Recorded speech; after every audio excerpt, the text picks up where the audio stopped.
Welcome to Kenton Teaches. Enjoy the video. In this video, I will explain how to make yummy vegetable soup. First, let's gather our ingredients. You'll want about 2 cups each of chopped carrots, celery, and onions.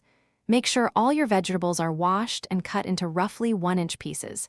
This preparation step is key for a smooth cooking process and ensures everything cooks evenly. Get your largest pot ready to go. Now, let's build that incredible flavor base.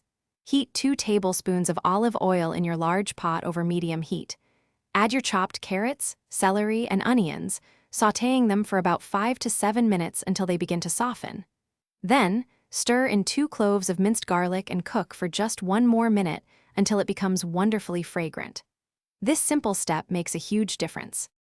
It's time to bring everything together. Pour in 6 cups of vegetable broth and 1/14.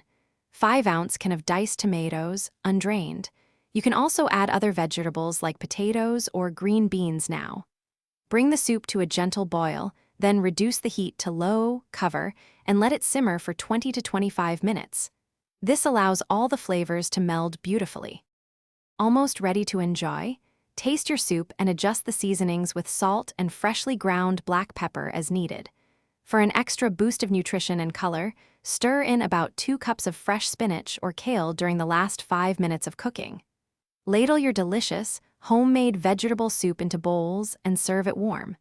Enjoy every spoonful. Thanks for watching. Please subscribe if this video was helpful.